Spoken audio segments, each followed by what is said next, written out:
자, 기본 이론 과정 25강 진행하도록 하겠습니다. 자, 이번 시간부터는 여러분 교재 169페이지예요. 169페이지 우리 교재 4장이죠.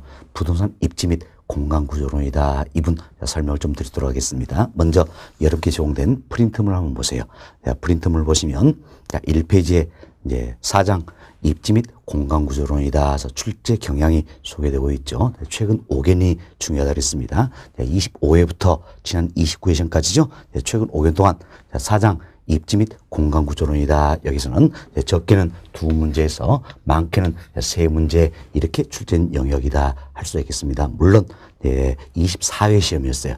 24회 시험은 깜짝 놀랄 만큼 많은 문제가 출제했죠. 6문제 이렇게 출제되었더라라는 겁니다. 그렇지만 대체로 2문제에서 3문제 출제되고 있다 생각하시고, 지난 시험도 3문제 출제되었죠. 그래서 여름실 이번 시험도 3문제는 꼭 출제되리라 예상된 영역들이 되겠습니다. 출제형 간단하게 말씀을 드렸고, 다음은 출제 빈도를 한번 봅시다. 출제 빈도 보시면 우리 교재는 1절부터 6절까지 6개의 절로 구성이 되어 있어요. 1절은 지대 및 지가 이론에 대해서, 2절은 도시 공간구조 이론, 3절은 입지론의 의의에 대해서, 4절은 구체적으로 공업 입지, 5절은 상업 입지, 6절은 주거 입지다 해서 1절부터 6절까지 6개 절로 구성인데, 여러분들이 동그라미 표기를 한번 봐보세요. 상에 분포되어 있는 부분들이 있죠. 바로 뭡니까? 1절에 2번 챕터 지대 이론, 그리고 2절 도시 공간구조 이론 모두 모아서, 그리고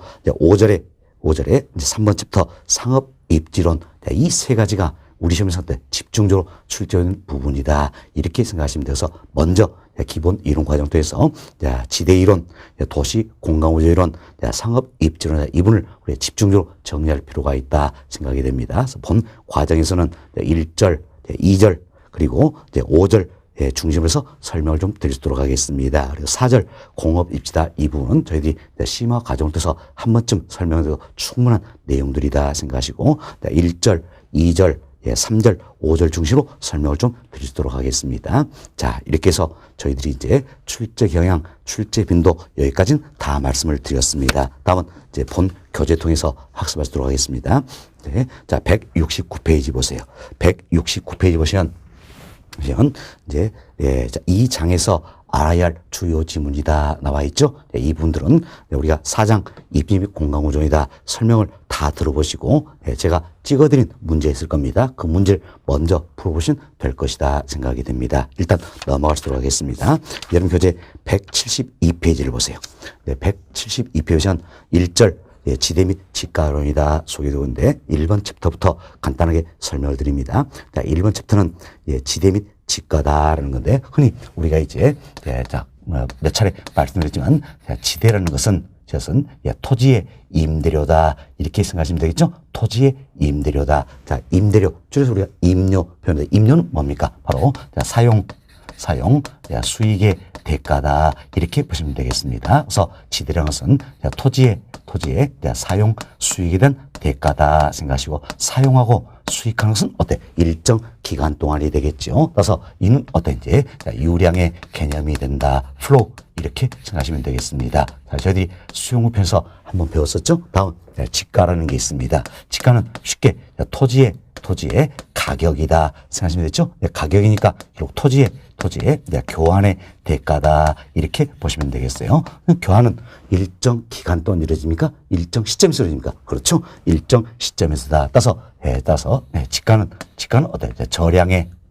저량의 개념이다 이렇게 보시면 되겠어요. 스톡이다 이렇게 생각하시고, 자, 지가에서 용어 정리를 해드렸어요. 물론 지대도 우리가 아주 고전적 의미의 지대를 말씀드렸지만 이런 정도로만 이해하셔도 되겠습니다. 다음은 이와 같은 지대와 지가의 관계에 대해서 설명을 좀 드리도록 하겠습니다. 먼저 우리가 이렇게 가정을 해봅시다. 자, 이와 같은 토지가 있습니다. 이 토지로부터 매년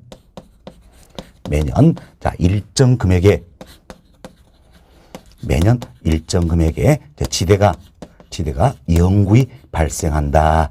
이렇게 가정을 해보자는 이야기죠. 자, 예를 들어서 이 토지로부터 매년 1,000만 원의 지대가 영구히 발생한다. 이것은 가정하에서 우리가 설명을 드리겠는데, 여기 보세요. 매 년마다 예를 들어서 어때? 1,000만 원이다라는 이야기야. 그럼 매년마다 1,000만 원이니까 매년 지금 기간이 같죠? 다음 1,000만 원 금액이 같다라는 이야기야. 이 같은 경우를 우리가 뭐라 그러십니까? 연금이다. 이렇게 이야기하는 겁니다. 연금이다. 이렇게 표현하는 거. 그럼 여러분들이 흔히 주변에서 어때? 매월마다 100만 원씩 연금한다. 이런 예 들어보셨죠? 네, 이때 연금이라는 것은 자, 우리가 이런 예를 들었어요. 매월마다 100만 원씩이다. 이런 예를 들었잖아요. 그럼 매월 좀 기간이 같아야 돼요. 100만 원 금액이 같아야 되죠. 그렇죠? 매 기마다 똑같은 금액을 내가 받을 수도 있고 또 매 기마다 똑같은 금액을 지불할 수도 있다는 이야기. 이때 금액을 뭐라 합니까? 연금이다. 이렇게 표현하는 겁니다. 그럼 이 사례도 매년마다 1,000만 원의 지대가 어때? 연구이 발생한다 가정하고 있죠? 매년마다 1,000만 원이니까 이때 1,000만 원 기간과 금액이 같죠? 따라서 1,000만 원 뭡니까? 연금이 된다 할 수 있겠습니다. 다음은 이것은 연금이 연구이 발생한다는 지금 연구이 발생하는 연금을 가리켜서 우리가 흔히 연금이다 이렇게 표현하는 겁니다. 그럼 이것은 연금의 현재가치는 어떻게 구할 것인가? 바로 연금을 할인율로만 할인을 해주면 현재 가치를 구할 수 있다. 이렇게 참고하시면 되겠습니다. 그럼 이때 이 사례 보니까 연금은 얼마입니까? 1,000만 원이죠. 1,000만 원. 1,000만 원이 바로 뭡니까? 지대다 할 수 있겠죠. 지대다. 그럼 이것은 지대를 할인율로 할인한 값이 바로 어때? 현재 가치인 지가가 된다. 이렇게 보시면 되겠어요. 이건 우리가 연금을 가정했을 때예요. 이 가정을 틀어버리면 내용이 완전히 달라진다는 겁니다. 그래서 매년 일정의 지대가 연금이 발생한다. 하여튼 연금을 가정했을 때 지대를 할인율로 할인한 값이 어때? 지가가 된다. 이렇게 보시면 되겠습니다. 이때 할인율로는 뭘 사용할 것인가? 바로 투자자의 요구 수익률을 사용한다라는 겁니다. 앞으로 우리가 우리 교재 6장 투자라는 편에서 또 구체적으로 다루겠지만 요구 수익률이라는 말 그대로 보세요. 요구하는 수익의 비율이다라는 겁니다. 누가 요구합니까? 투자자가 요구한다는 이야기예요. 예를 들어서 나는 최소한 10%가 있어야 투자하겠다. 그럼 투자자는 최소한 몇 프로를 요구합니까? 10%를 요구한다 할 수 있겠죠. 이게 요구 수익률이다. 이렇게 생각하시면 되겠습니다. 자, 그럼 이때 이제 투자자의 요구 수익률이 10%라면 어때? 지대 얼마입니까? 1,000만 원이죠? 1,000만 원을 이제 요구 수익률 10%, 즉 0.1로 나눠주면 얼마 됩니까? 1억이 되겠죠? 이게 바로 이제 현재 가치인 지가가 되는 것이다. 이렇게 참고하시면 되겠습니다. 그럼 이때 다른 조건 일자다 가정합니다. 그럼 다른 조건 일자다 가정하에서 지금 지대가 상승하면 상승할수록 어때? 지가는 상승한다 할 수 있겠죠. 따라서 지대와 지가는 어떤 관계에 있습니까? 비례 관계에 있다 할 수 있겠습니다. 다음은 다른 조건 일자다 가정해서 오로지 할인율만 상승한다는 이야기예요. 할인율만 상승한다. 결국 투자자의 요구수익이 상승한다는 이야기예요. 이때는 지가는 어떻습니까? 하락한다 할 수 있겠죠. 그래서 할인율, 즉 투자자의 요구수익률과 지가는 어떤 관계에 있습니까? 반비례 관계에 있다. 이렇게 생각하시면 되겠습니다. 다음은 또 우리가 이런 생각을 해봅시다.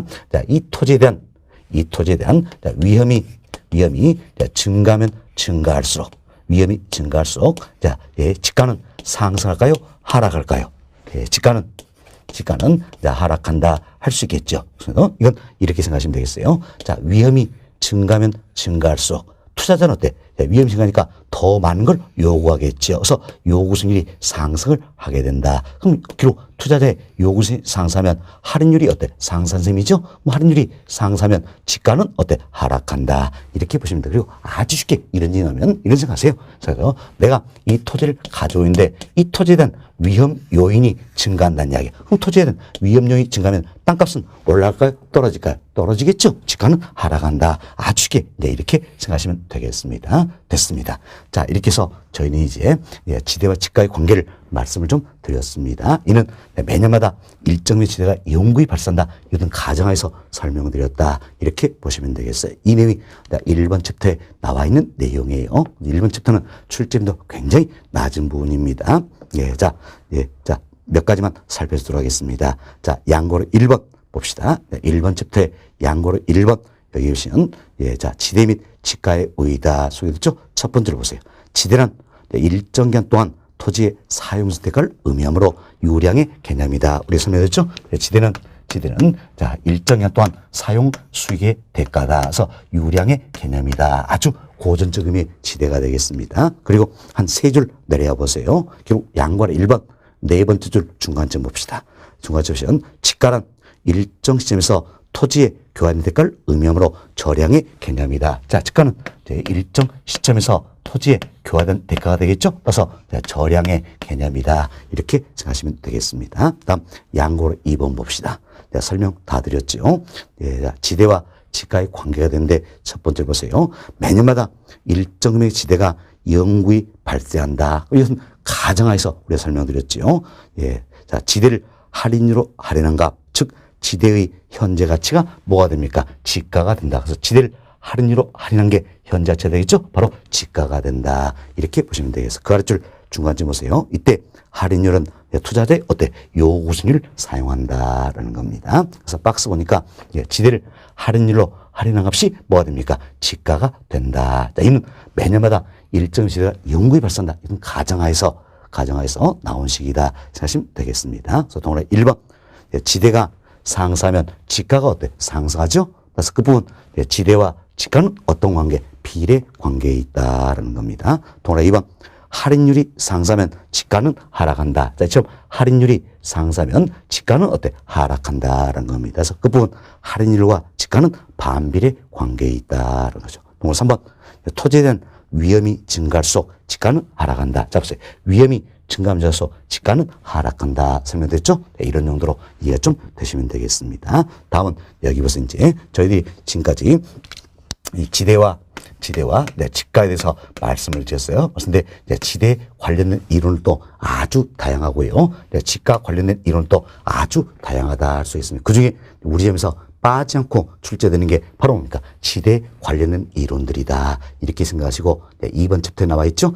지대 이론에서 설명을 좀 드리도록 하겠습니다. 자, 여기 보세요. 보시면 예, 자, 지대 이론에도 여러 가지가 있습니다. 먼저 리카도의 차액 지대설이라는 게 있어요. 자, 다음은 튀넨의 위치 지대설. 다음은 마르크스의 절대 지대설. 다음은 파레토의 경제 지대설. 다음은 마샬의 준지대설. 다음은 알론소의 입찰 지대설이다. 뭐 등등 여러 가지 지대론들이 있다라는 겁니다. 이 중에 우리 시험에 출제가 되는 건 바로 이 6가지다 생각하시고 그동안 이 6가지가 출제되었다라는 겁니다. 특히 이 중에서도 리카도의 차액 지대설, 그리고 튀넨의 위치 지대설, 마르크스의 절대 제설, 알론소의 입찰 지설, 이 네 가지가 출제가 되고 그동안 가장 많이 됐던 부분이다 할 수 있겠습니다. 그래서 본 기본이론 과정에서는 이 네 가지를 정리를 좀 해드릴 겁니다. 그리고 이 네 가지만 정리해도 대부분의 문제는 맞출 수 있는 부분들이에요. 그리고 심화이론 과정에서는 혹시 모르니까 파레토의 경제제설, 마샬의 준제설 이분도 추가적으로 설명을 좀 드리도록 하겠습니다. 여튼 지대이론 관련해서 중요한 건 네 가지다. 리카도의 차액 지설이 있었죠. 튀넨의 위치 지대설, 마르크스의 절대 제설, 알론소의 입찰 제설, 이 네 가지가 중요한 부분이다. 이렇게 생각하시면 되겠습니다. 그리고 이번 시간부터는 여러분들이 또 굉장히 또 힘들어하는 것 같은 시간이 될 겁니다. 뭐 때문일까요? 바로 학자들의 이름이 많이 나오기 때문이다. 그럼 한 번도 듣지도 보지도 못한 리카도, 튀넨 이런 이름 나오니까 힘들어한다는 이야기예요. 또 이걸 다 외우려고 하는데 잘 외우지도 않는 겁니다. 그렇죠? 스트레스만 많이 받는다는 이야기예요. 전혀 스트레스 받으실 필요 없습니다. 외우려고 하지 마세요. 사실 우리 시험은 학자 이름을 바꿔가지고 또 출제한 적도 있습니다. 그렇지만 신경 쓰지 마시고 제가 여러분께 이렇게 리카도의 차액 지설이다 계속 이야기 될 겁니다. 그럼 계속 이야기 되니까 9월쯤 돼보세요. 그럼 여러분도 모르는 사이에 이미 세뇌가 되는 겁니다. 세뇌에서 자, 차익선은 리카도구나 이렇게 생각이 들 거라는 이야기예요. 이렇게 해서 우리가 공부를 해도 이거 다 외울 수가 없는 것이다 생각하시고 학자 이름 때문에 절대 스트레스 받지 마시기 바라겠습니다. 아시겠죠? 자, 그럼 이제 우리가 이제 하나씩 설명을 드리겠는데 먼저 리카도의 차액 지설이다라는 게 있습니다. 자, 여러분들이 이 부분은 이렇게 생각하세요. 자, 리카도의 차액 지설의 것은 말 그대로 차액이 지대다라는 겁니다. 차액이 지대다. 그럼 뭐 때문에 차액이 발생할 것인가? 토지마다 비옥도의 차이가 있다라는 이야기. 좀 토지마다 비옥도의 차이가 있다는 겁니다. 좀 비옥도의 차이 이로 해서 생산성의 차이가 나게 되고 이게 결국 뭡니까? 지대가 되는 것이다. 지대를 발생시키는 것이다. 이렇게 생각하시면 되겠어요. 그래서 자, 이제 용어 정리를 합시다. 자, 차액 지설이다. 뭡니까? 차액이 지대다라는 이야기야. 그럼 무엇 때문에 차액이 발생할 것인가? 토지마다 비옥도의 차이가 있더라. 그래서 비옥도의 차이로 해서 생산성의 차이가 나게 됐고 이게 자, 지대를 발생시킨 것이다. 이렇게 보시면 되겠습니다. 다음 자, 리카도를 비롯한 고전학파들이 있어요. 이들은 이런 생각을 했습니다. 자, 인구가 증가합니다. 인구가 증가함으로 해서 곡물의 수요가 증가하게 된다는 겁니다. 지금 곡물의 수요가 증가하기 때문에 당연히 곡물에 대해서는 수요가 증가하니까 초과 수요 현상을 초래하겠죠. 그래서 자, 곡물의 초과 수요니까 가격이 상승을 하게 된다는 겁니다. 지금 곡물 가격이 상승하니까 곡물 더 많이 재배하고자 하겠죠. 그래서 곡물 더 많이 재배해서 뭐가 필요합니까? 토지가 필요하더라. 그래서 이로 해서 토지의 수요가 증가하게 되고 토지의 수요가 증가함으로써 지대가 상승을 하게 된다 할 수 있겠죠. 자, 보세요. 토지의 수요가 증가하니까 토지를 더 필요로 하겠죠. 따라서 토지 이용이 되니까 지대는 상승을 하게 된다는 겁니다. 결국 리카도의 차액 제설이다. 이 견해에 의한다면 곡물 가격이 상승해서 지대가 상승한다. 이런 시각이에요. 자, 당시에 이제 영국 사회에서는 밀값이 폭등했습니다. 밀값이 폭등해서 결국 지대가 상승한다. 이런 내용이었어요. 그럼 자, 한번 보세요. 이제 지주는 토지 소유한 가만히 있었어요. 가만히 있었는데 곡물 가격이 뛰니까 덩달아 지대도 올라가더라라는 겁니다. 그래서 곡물 가격이 뛰니까 덩달아 지대도 올라가. 그럼 가만히 있어도 곡물가 뛰니까 덩달아 지대가 올라갔죠. 따라서 이 리카를 비롯한 고자파들은 지대를 뭘로 보고 있느냐? 바로 불로소득. 자, 잉여로 바라보고 있다라는 겁니다. 자, 불로소득, 즉 잉여로 바라보고 있다라는 겁니다. 결국 지대는 생산비, 즉 비용이 아니라는 거예요. 비용이 아니라 바로 뭡니까? 불로소득 잉여에 해당이 된다. 무엇 때문입니까? 바로 곡물 가격이 뛰니까 덩달아 지대도 올라갔기 때문이다라는 겁니다. 그래서 잘 기억하세요. 자, 리카도의 차익설 여기에서는 자, 곡물 가격이 상승해서 지대가 상승한다라는 겁니다. 우리 시험은 이렇게 변되겠죠. 자, 차액 지설에 온다면 지대가 상승해서 곡물 가격이 상승한다. 이런 표현이 나옵니다. OX. X 잘못되어 있어요. 자, 보세요. 지대가 상승해서 곡물 가격이 상승합니까? 아니란 이야기예요. 차익설 여기 나면 곡물 가격이 상승해서 지대가 상승하는 것이다. 따라서 지대를 뭘로 보는 겁니까? 생산비 비용이 아니라는 거예요.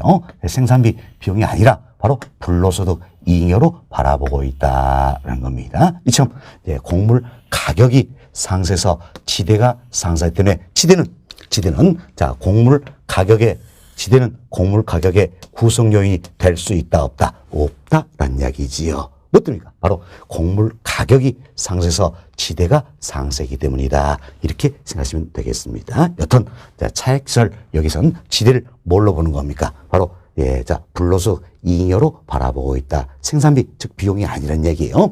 불로소 이잉여로 바라보고 있다. 이렇게 보시면 되겠습니다. 다음은 여기 보세요. 이제 이처럼 인구가 증가합니다. 인구가 증가함으로 해서 곡물에 대한 수요가 증가하더라는 겁니다. 이때 곡물을 어때? 더 많이 재배할 필요가 있겠죠. 재배할 필요인데 이때 이제 이 리카도는 비옥도가 아주 좋은 땅이 있더라. 비옥도가 좋은 땅을 어때? 우둥지 이렇게 표현했습니다.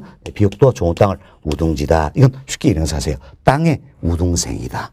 땅의 우둥생이다. 이렇게 보시면 돼요. 그럼 지금 비옥도가 좋은 토지인 우둥지는 널려 있을까요? 한정되어 있을까요? 한정되어 있다는 이야기예요. 그래서 우둥지는 한정되어 있다. 그리고 여기에는 수학 체감의 법칙이 작용을 한다라는 겁니다. 이때 수학 체감 법칙은 이런 생각하세요.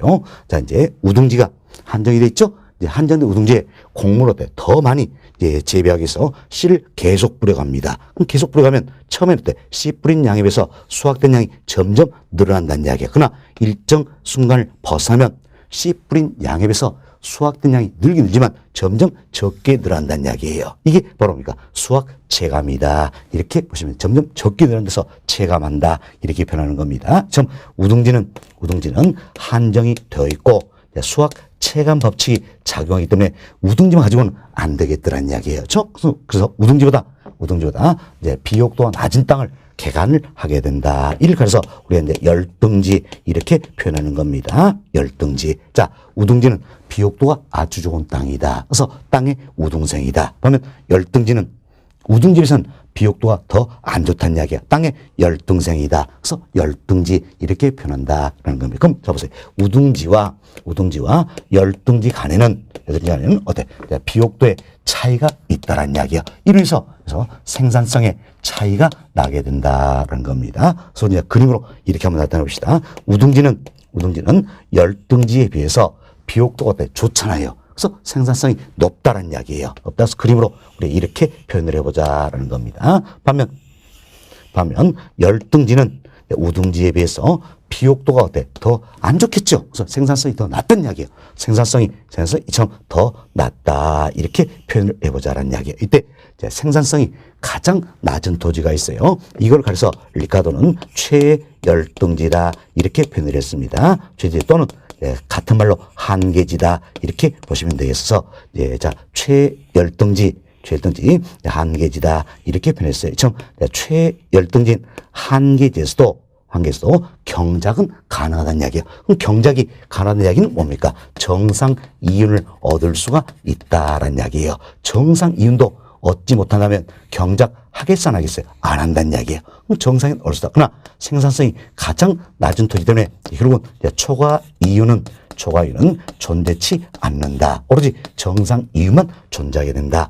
초과 이윤은 존재치 않는다라는 겁니다. 그럼 이때 우리 이런 생각을 해봅시다. 여기 보세요. 이제 곡물 가격에서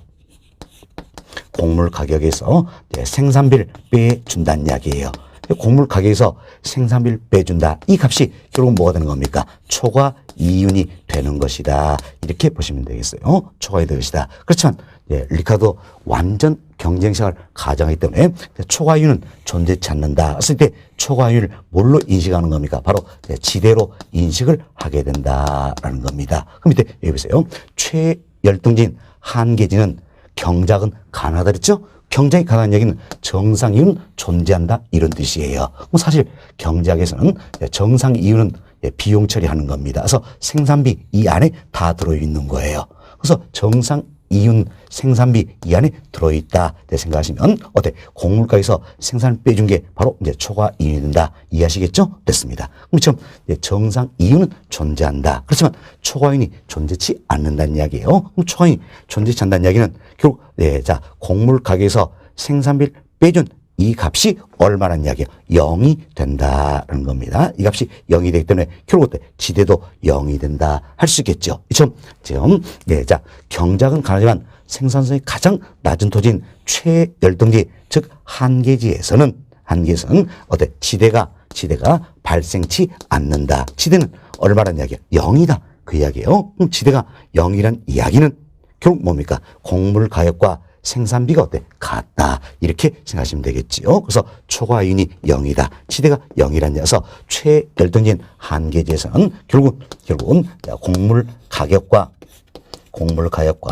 생산비가 같다라는 이야기. 지금 곡물 가격과 생산비가 같다 버려버리면 초과이윤은 0이 된다. 존재하지 않는 거죠. 오로지 정사위만 존재하게 된다. 이렇게 보시면 되겠어요. 그래서 곡물 가격과 생산비가 같다기 때문에 최일등 한계에서는 어때? 지대가 발생치 않는다. 이렇게 보고 있다라는 겁니다. 밑에 보세요. 이처럼 최열등지는 경작은 강하지만 생산성이 가장 낮은 토지라서 그래서 지대가 발생치 않는다는 거예요. 그럼 이 같은 최열등지와 즉 한계지와 해당 토지를 비교하는 겁니다. 항상 뭘 비교하는 것인가? 바로 최열등지와 해당 토지를 비교한다는 겁니다. 그래서 최열등지와 열등지를 먼저 비교해보자는 이야기예요. 그럼 최열등지와 열등지 사이는 결국은 생산성의 차익이 바로 이 부분이 되겠다는 겁니다. 왜? 최열등지는 생산성이었다. 이처럼 가장 낮은 토지라는 이야기예요. 여기 비해서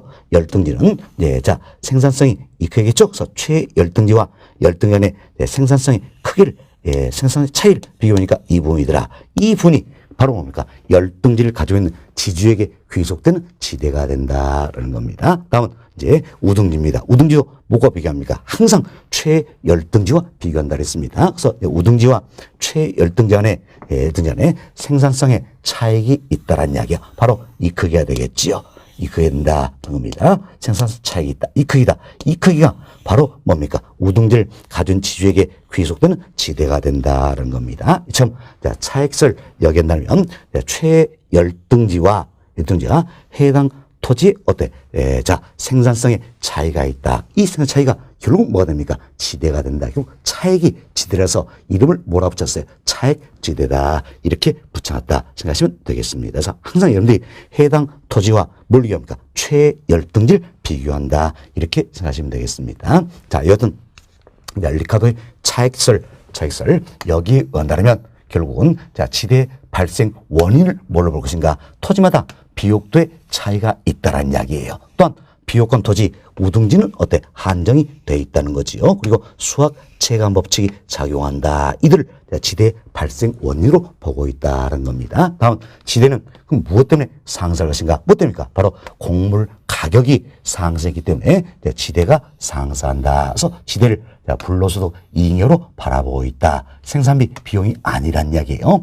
불로소득 이익료로 바라보고 있다 생각하시고 최열등지인 한계지에서는 지대가 어때? 발생치 않는다라는 겁니다. 이것도 이제 차익설의 주요 내용이다 생각하시고, 이 같은 차익지설 여기에서도 이제 이 위치의 문제를 고려하긴 고려했습니다. 그렇지만 워낙 토지의 비옥도의 차이를 강조하다 보니까 위치 문제를 어때? 다소 경시했다. 이 같은 비판을 받게 되는 것이다. 이런 점도 이해하시면 되겠습니다. 자, 여기까지 설명을 드리고 여러분 교재 통해서 한 번 더 말씀을 드립니다. 자, 여러분 교재 보세요. 172페이지입니다.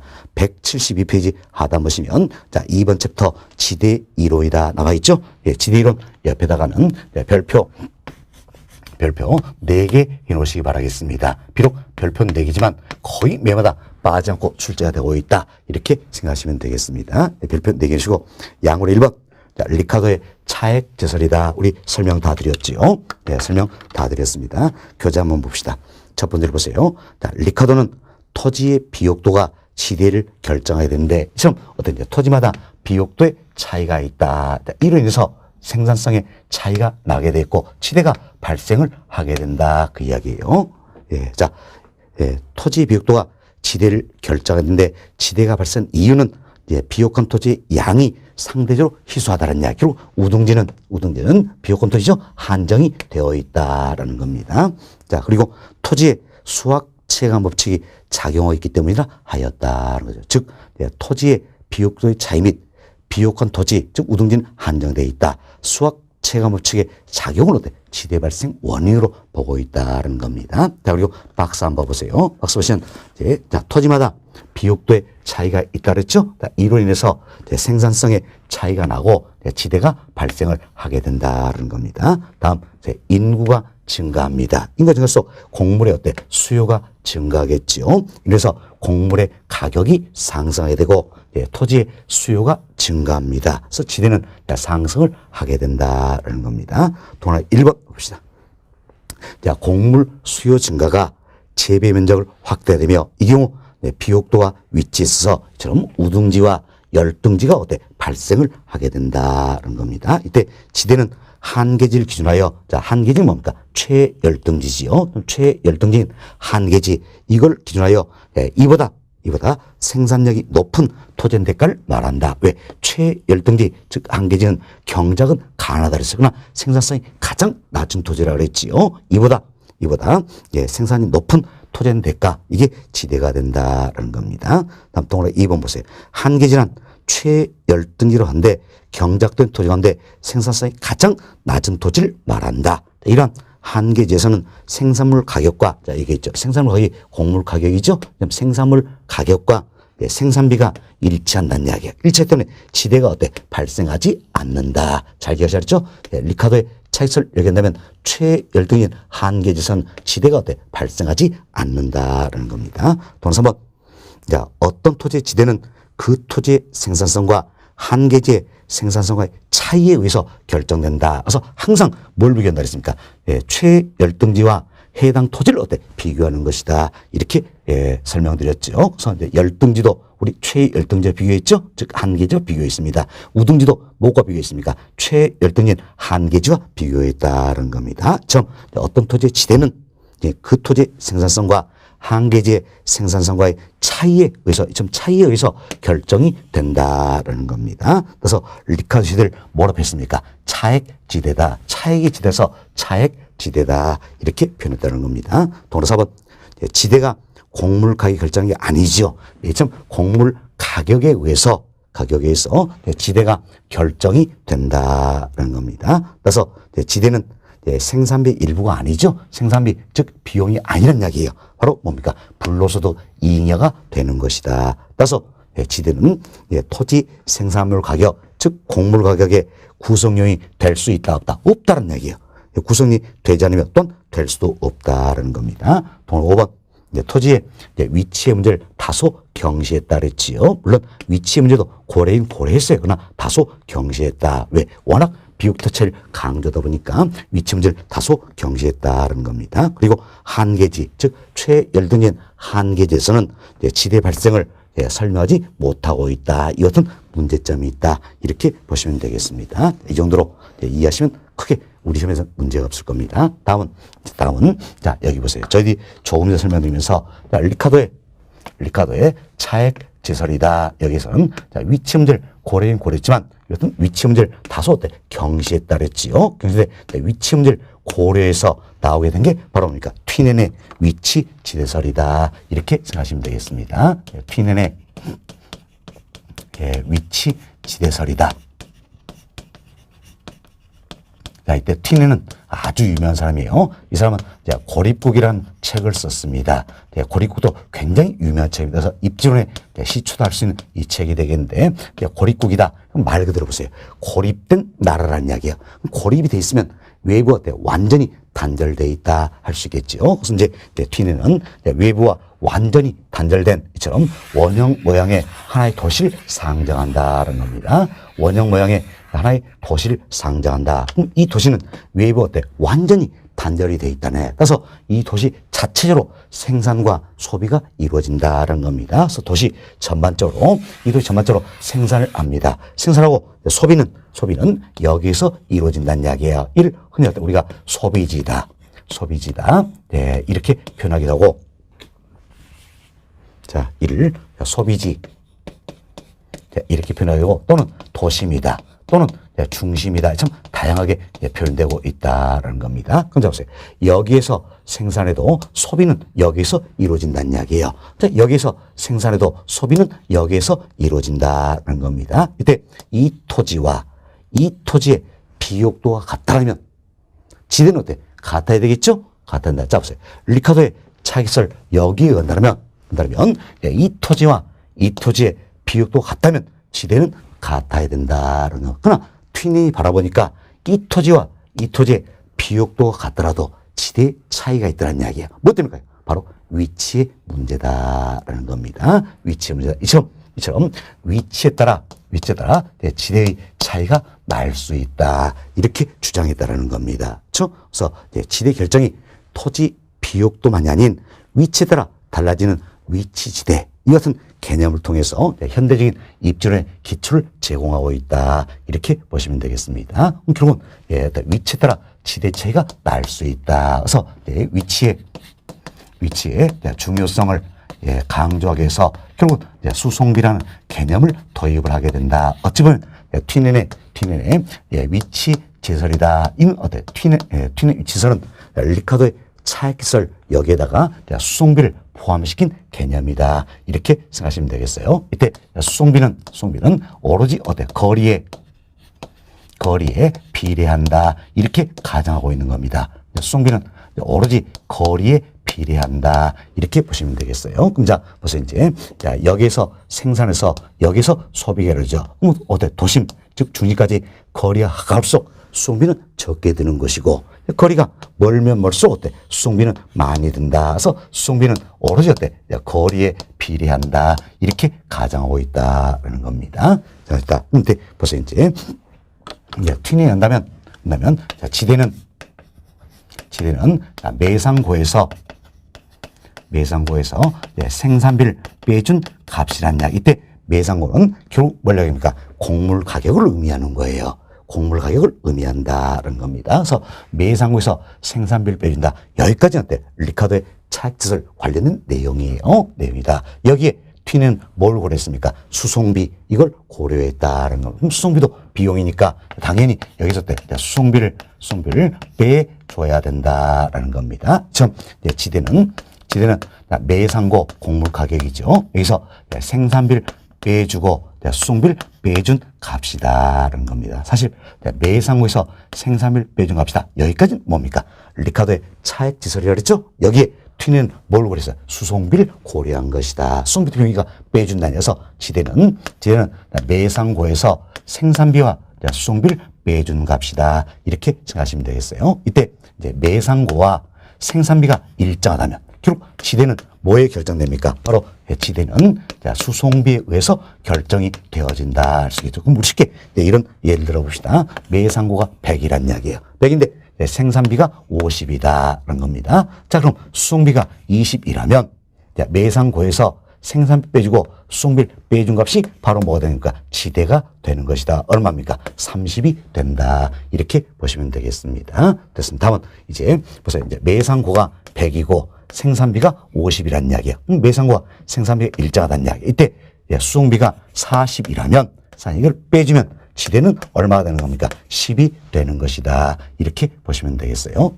매상고와 생산비가 일정하다면 결국은 지대는 뭐에 결정됩니까? 수송비, 여기에서 결정이 되어진다. 이렇게 보시면 되겠습니다. 사실 튀넨도 완전 경쟁시장을 가정하는 겁니다. 완전 경쟁을 가정하기 때문에 매상고에서 생산비와 수송비를 빼준 값이 바로 뭐가 되는 겁니까? 초과 이윤이 되겠지요.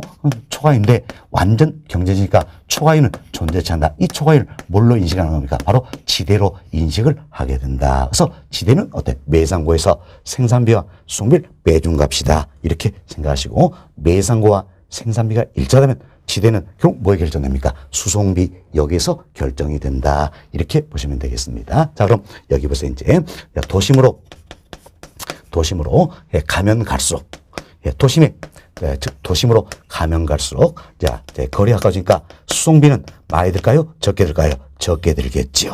수송비가 적게 든다는 이야기. 자, 사실 우리가 이제 가정을 했죠. 수송비는 오로지 거리에 비례한다. 이렇게 가정했어요. 그럼 도심으로 가면 갈수록 거리가 가까워지겠죠? 그럼 수송비는 적게 든다는 이야기예요. 그럼 수송비가 적게 들면 적게서 더 적은 값을 빼주기 때문에 지대는 높아진다 할 수 있겠죠. 그럼 자, 여기 보세요. 지금 수송비가 상대적으로 적게 든다는 이야기. 적게 들수록 적은 값을 빼주니까 지대는 지대는 상대적으로 높아진다 할 수 있겠죠. 지금 수송비가 적게 들수록 지대는 높아진다는 겁니다. 지금 지대가 높아질수록 토지 토지 이용과 자본의 이용을 어떻게 할 것인가 이걸 생각해 봅시다. T는 토지와 자본은 대체가 된다고 보고 있습니다. 그래서 이용자 입장에서는 대체가 가능하기 때문에 상대적으로 비싼 걸 씁니까? 싼 걸 씁니까? 상대적으로 싼 걸 많이 쓰는 이야기예요. 그럼 지대가 높아져서 상대적으로 싼 건 결국 뭡니까?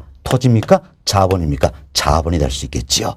그럼 자, 상대 싼 게 자본이니까 자본의 이용을 늘리고 토지의 이용을 줄이게 된다는 겁니다. 그럼 토지의 이용을 줄인다는 이야기는 결국 뭡니까? 토지를 집약해서 쓰겠다. 그 이야기죠. 토지를 집약해서 쓴다. 결국 어때? 집약적 토지 이용이 이루어진다. 당신은 농업사회니까 집약적 농업이 이루어진다. 이렇게 생각하시면 되겠습니다. 다음은 외곽으로 가면 갈수록 즉 도심에서 멀어지면 멀어질수록 수송비는 어때? 증가하겠지요. 왜? 수송비는 오로지 거리에 비례한다 가정하고 있죠. 그래서 외곽으로 가면 갈수록 수송비는 증가한다. 그럼 수송비가 증가하니까 어때? 더 많은 값을 빼줘야 되겠죠. 그럼 지대는 어때? 낮아진다 할 수 있겠죠. 그럼 자, 여기 보세요. 수송비가 이처럼 증가할수록 더 많은 값을 빼주기 때문에 지대는 어떻습니까? 낮아진다 할 수 있겠죠. 그럼 수송비가 증가할수록 지대는 낮아진다라는 이야기예요. 그럼 자, 지대가 낮아지면 낮아질수록 더 싸다고 생각된 건 토지입니까? 자본입니까? 토지가 되겠지요. 그럼 토지의 이용을 늘린다는 이야기예요. 그럼 토지를 늘리고 자본의 이용을 줄이게 된다. 이렇게 보시면 그럼 토지의 이용을 늘린다는 이야기는 뭡니까? 토지를 넓게 쓴다는 이야기예요. 그래서 토지를 넓게 쓰는 이 같은 토지용을 가서 우리가 흔히 조방적 토지용이다 이렇게 표현하는 겁니다. 조방적 토지 이용이다 이렇게 표현해요. 흔히 여러분들이 가축을 어때? 방목하다 이런 표현 들어보셨죠? 가축을 방목하다 이게 뭡니까? 넓은 벌판에서 기르겠다 그 이야기지요. 방목 넓은 벌판에서 기르겠다. 그래서 우리 토지를 넓게 쓰는 걸 조방적 토지용이다 이렇게 표현해요. 당신은 농업사니까 조방적 농업이 이루어진다 이렇게 보시면 되겠습니다. 우리가 이 내용을 통해서 이제 많은 걸 정리할 수 있다는 겁니다. 여기 보세요. 자 이제 도심으로 가면 갈수록 수송비는 적게 들죠. 적게 들기 때문에 지대는 높아진다는 이야기예요. 외곽으로 가면 갈수록 수송비가 많이 되면 지대는 어때? 낮아진다 할 수 있겠지요. 따라서 수송비와 지대는 어떤 관계에 있습니까? 반비례 관계에 있다는 걸 알 수 있겠지요. 수송비와 지대는 반비례 관계에 있다 생각하시고 우리 시험은 종종 이걸 물어봅니다. Tnen의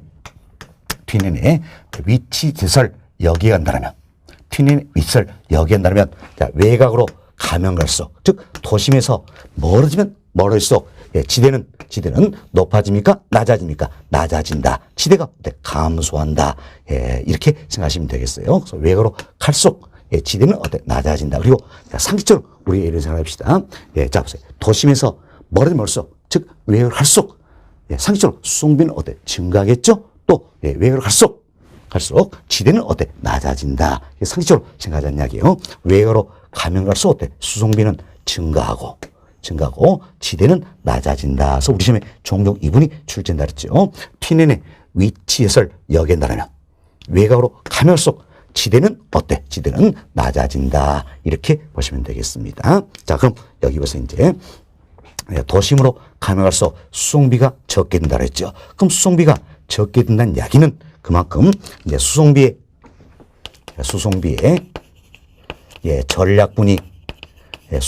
전략분이 많다라는 이야기지요. 그럼 수송비의 전략분이 많기 때문에 지대가 높아진다는 거지요. 반면 이제 외곽을 할수록 수송비가 많이 든다는 이야기는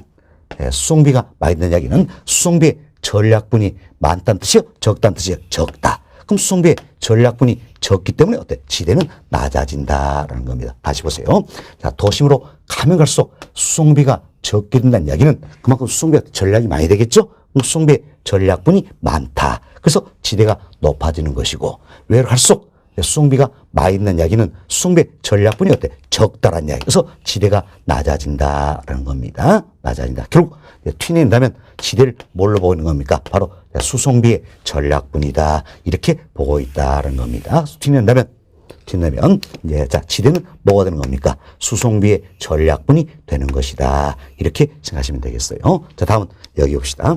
도심으로 가면 갈수록 수송비가 적긴다 그랬죠? 그래서 지대가 높아지니까 자, 토지 이용을 줄이고 자본의 이용을 늘리는 어때? 집약적 농업이 이루어진다는 겁니다. 다음 외곽으로 가면 갈수록 수송비가 많이 들죠. 그래서 지대가 낮아지기 때문에 토지 이용을 늘리고 자본의 이용을 줄이는 조방적 농업이 이루어진다. 결국 튀내 나면 도심으로 가면 갈수록 집약적 농업이 이루어지고 외곽으로 가면 갈수록 어때? 조방적 농업이 이루어진다. 이처럼 집약적 농업이냐 조방적 농업이냐 이 같은 토지의 형태는 결국 뭐에 결정됩니까? 생산비 결정될까요? 아니란 이야기예요. 뭐에 결정됩니까? 수송비에서 결정이 되진다. 그래서 집약적 농업이다.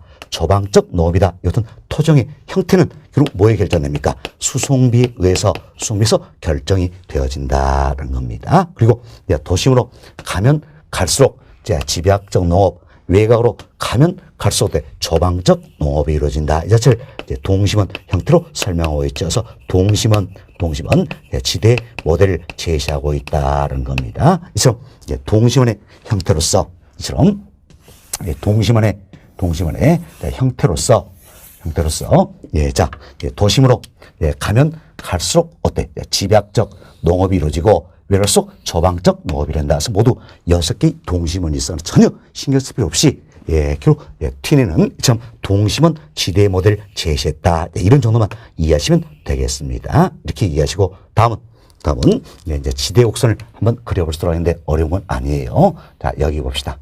여기 보시면 자 Y축은 지대입니다. 지대고 X축은 도심에서 외곽이다. 이렇게 생각하시고 도심으로 가면 갈수록 어때? 수송비가 적게 되겠죠? 그래서 지대는 높아진다. 외곽을 갈수록 수송비가 많이 들기 때문에 지대는 낮아진다. 그래서 어때? 지대는 지대 곡선처럼 어때? 우하향하는 모습입니다. 사실 또 곡선이 되지만 편상 직선으로 나타내 버렸습니다. 지대 곡선은 우하향하는 모습이다 생각하시고 상적으로 이 생각하세요. 도심으로 가면 갈수록 지대는 높아지겠죠? 외곽으로 갈수록 어때? 지대는 낮아진다. 그래서 지대곡선 우하향하는 모습이 된다. 이렇게 생각하시면 되겠습니다. 됐습니다. 튀내 위치 지설은 이런 정도만 이해하셔도 될 것 같습니다. 자, 우리 교재 통해서 한 번 더 반복습 해주도록 하겠습니다. 자, 여러분 교재 보겠습니다. 교재 보세요. 173페이지입니다. 양으로 2번. 튀내의 위치 지설이다 소개되어 있죠. 첫 번째 보세요. 튀내는 토지의 비옥도가 동일하다도 위치에 따라 지대 차이가 날 수 있다 하였다. 이처럼 지대 결정이 토지의 비옥도만이 아닌 위치에 달라지는 위치대 개념을 통해 현대적인 입지론의 기초를 제공하였다는 겁니다. 그래서 여러분이 튀내의 위치에서 나오면 뭡니까? 위치에 따라서 지대 차이가 날 수 있다. 그래서 이름을 뭐라고 붙였어요? 위치 지대설이다. 이렇게 붙였다 생각하시면 되겠습니다. 자, 그 다음 주 보세요. 이를 튀내의 위치 지대설이다 또는 입지교차 지대설 이렇게 표현하고 고립국이란 책을 썼다 해서 고립국 이론이다 이렇게 표현해야 됩니다. 자, 이는 농업 입지론 중에 하나다 할 수 있겠죠. 자, 보세요. 도심으로 가면 갈수록 집약적 농업이 이루어지고 외곽으로 가면 갈수록 조방적 농업이 이루어진다. 이사가 동심원에 따라서 동심원 지대 모델 제시했다. 그 이야기죠. 농업 입지론 중에 하나다 이렇게 보시면 되겠습니다. 자, 다음 봅시다. 튀내는 위치의 중요성을 강조하기 위하여 이처럼 위치의 중요성을 강조하기 위하여 그랄 줄 보세요. 수송비를 고려하였다. 그래서 수송비는 오로지 거리에 비례한다. 이렇게 가정했다라는 겁니다. 박스 보세요. 지대는 어떻게 생각합니까? 매상고에서 생산비를 빼주고 수송비를 빼준 값이다. 이렇게 보시면 되겠어요. 동의 1번. 자, 저희들이 지금까지 이 같은 가정에서 말씀드렸어요. 매상고와 생산비가 일정하다면 결국 지대는 뭐에 결정됩니까? 수송비 여기에서 결정이 되어진다. 이 동의 1번 내용에서 박스 보세요. 도심에 가까우면 가까울수록 수송비가 어때? 적게 들겠죠? 지대는 높아진다. 따라서 토지의 이용을 줄이고 자본의 이용을 늘리게 된다. 그래서 집약적 농업이 이루어진 것이고 다음 도심이 멀수록 즉 외곽으로 가면 갈수록 수송비가 많아지겠죠? 지대가 낮아진다라는 겁니다. 그래서 토지 이용을 늘리고 지대가 낮아지기 때문에 상대사 상태는 토지 이용을 늘리고 자본의 비용을 줄이겠다. 그래서 조방적 농업이 이루어진다. 이렇게 생각하시면 되겠습니다. 다음 페이지 보세요. 174페이지예요. 동그라미 2번. 수송비와 지대는 자, 어때? 수송비와 지대는 어때? 반비례 관계에 있다는 겁니다. 다음 수송비의 전략분이 지대를 형성하므로 결국 지대는 수송비의 전략분이라는 것이다. 자, T는 지대를 뭘로 보고 있어요? 수송비의 전략분이다. 이렇게 바라보고 있다는 겁니다. 다음 질문. 지대 곡선은 어때? 우리 그려봤죠? 지대 곡선 어떻습니까? 우하향하는 모습이다라는 겁니다. 다음 동그라미 4번 보세요. 4번은 이런 내용이에요. 자, 보세요. 도심으로 가면 갈수록 지대가 높아지지요. 그럼 결국 가장 많은 지대를 지구할 수 있는 입지가 도심한테 가장 가깝게 입지한다 할 수 있겠죠? 4번 보시면 가장 많은 지대를 지구하는 입지가 도심과 가장 가깝게 입지한다. 이렇게 보시면 되겠어요. 동그라미 5번. 토지용의 양태는 나왔죠. 그럼 토지용의 양태는 뭡니까? 토지용의 형태다. 이렇게 생각하세요. 결국 집약적 농업이냐, 조방적 농업이냐, 토지용의 형태는 뭐에 결정됩니까? 수송비에 의해서 결정된다. 그러죠. 그 중심 시장으로부터 거리에 한 동심원 지대 모델을 제시했다는 겁니다. 즉, 수송비의 차이에 따라 토지 이용 방식이 달라진다는 겁니다. 동그라미 6번. 도심으로 갈수록 수송비가 감소하여. 자, 도심으로 가면 갈수록 수송비는 감소하죠. 그래서 지대가 상승하므로 집약적 토지용이 이루어지고 도심에서 멀을수록 즉 외곽으로 가면 갈수록 수송비가 증가해서 지대는 하락하죠. 그래서 조방적 토지용이 이루어진다. 즉 조방적 농업이 이루어진다 생각하시면 되겠습니다. 저희들이 지금까지는 어땠는지 매상고와 생산비가 일자다 가정하에서 결국 지대는 어때? 수송비에서 결정된다라는 겁니다. 자, 이것은 가정에서 설명을 드렸어. 그러나 여기는 매상고와 생산비가 변한다면 어때? 지대도 변할 수 있다라는 거죠. 그게 동그라미 7번 내용이에요. 동그라미 7번 첫 번째 끝부분 보세요. 자, 농산물 가격이나 매상고죠. 생산비, 수송비, 인간의 행태 변화는 지대를 어때? 변화시킨다. 이렇게 참고하시면 되겠습니다. 그리고 그 아래 그림이 나와 있죠. 첫 번째 그림은 어떻습니까? 처음 동심원 지대 모델 제시했다. 그래서 이렇게 해서 이 위쪽만 지금 나타내는 그림이 되겠습니다. 그래서 여러분이 이 그림 통해서 이제 1지대부터 6지대까지 있는데 전혀 신경 쓸 필요 없이 T는 이처럼 동심원 지대 모델 제시했다. 이것만 생각하시면 되겠습니다. 그리고 그 아래 그림이 나와 있죠. 그 아래 그림이 지대 곡선이에요. 지금 어때? 우리는 우하향하는 모습이다. 이렇게 간단하게 설명드렸죠? 이 내용만 생각하시면 되겠습니다. 자, 이렇게 해서 저희들이 이제 T는의 위치 제설이다. 이분도 다 말씀을 드렸어요. 봤는데 여러분이 혹시 T는 죽을 때 어떻게 죽었는지 보셨나요? 아마 못 보셨을 거예요. 저는 봤습니다. 그 T는 죽을 때 어떻게 죽었느냐? 입이 어때? 툭 튀어나왔더란 이야기예요. 그래서 T는 입이 툭 튀어나와서 죽었습니다. 입이 툭 튀어나왔으니까 말할 때 못하더란 이야기예요. 말 못하고 딱 세 글자 우리에게 유언을 남기고 죽었더란 이야기예요. 어떻게? 수송비. 이 세 글자를 유언을 남기고 죽어버렸다는 겁니다. 그래서 T는 이야기하면 바로 우리는 뭘 떠올리면 되겠습니까? 수송비 이걸 떠올리면 되겠다라는 거서 우리 점에서 T는 이야기하면 수송비 이걸 떠올리면 백발백중이다. 이 생각하시고 보시면 되겠어요. 자, 이렇게 해서 이번 시간에 저희들이 지대이동 관련된 대표 내용 두 가지를 말씀드렸습니다. 먼저 리카도의 차액 제설이 있었죠. 다음은 T는의 위치 제설이다. 두 가지를 말씀했는데 차액 제설은 차액이 지대다. 무엇 때문에 차익이 발생합니까? 토지마다 비옥도의 차이가 있기 때문이다 생각하시고 위치 제설은 위치에 따라 지대 차이가 날 수 있다. 이렇게 제목을 어때? 여러분이 생각하시면서 연상을 좀 해보시는 것도 하나의 방법이 되겠습니다. 여기까지 말씀을 드리고 다음 시간엔 마르크스의 절대 지설부터 또 설명을 좀 더 드리도록 하겠습니다.